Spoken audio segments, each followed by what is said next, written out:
Baharudin Yusuf Habibie atau dikenal sebagai B.J. Habibie adalah pria asal Parepare, Sulawesi Selatan, kelahiran 25 Juni 1936. Habibie menjadi presiden ketiga Indonesia dan pernah juga sebelumnya menjadi wakil presiden Republik Indonesia yang ke-7. Tidak heran ia mendapatkan berbagai pencapaian yang sangat menakjubkan sepanjang hidupnya. Terdapat keteladanan nilai-nilai berakhlak pada tokoh B.J. Habibie, yaitu sebagai berikut. Berorientasi pelayanan. Di tengah krisis ekonomi dan transisi politik tahun 1998, B.J. Habibie hadir sebagai pemimpin yang berorientasi pada pelayanan untuk rakyat. Sebagai presiden, beliau menempatkan kepentingan masyarakat di atas segalanya. Langkah pertamanya adalah mewujudkan reformasi demi menjawab aspirasi rakyat. Ia membuka kebebasan pers, membebaskan tahanan politik, dan mempercepat perubahan undang-undang pemilu. Ini semua dilakukan untuk memastikan suara rakyat benar-benar dihormati. Akuntabel. Dalam masa kepemimpinannya yang singkat, beliau menunjukkan tanggung jawab luar biasa kepada rakyat dan lembaga negara. Salah satu bentuk nyata akuntabilitasnya adalah ketika beliau menyampaikan laporan pertanggungjawaban secara terbuka kepada Majelis Permusyawaratan Rakyat. Meskipun laporan tersebut ditolak, Habibie tetap teguh menyampaikan secara jujur capaian dan tantangan selama masa jabatannya.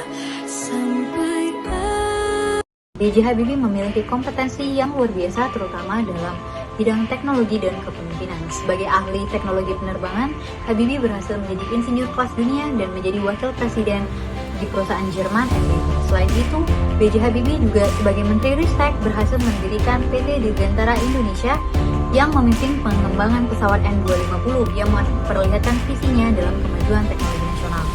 Lalu, B.J. Habibie juga sebagai penemu cryptography atau dikenal dengan Habibie Crypto yang nantinya akan menjadi acuan dalam dunia penerbangan.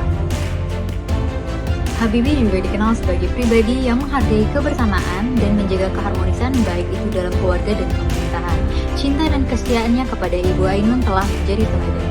Hubungan mereka penuh kasih dan juga keharmonisan.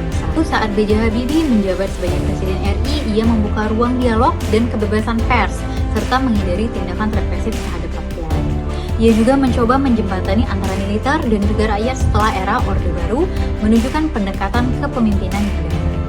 Loyalitas Habibie kepada bangsa dan negara sangat kuat.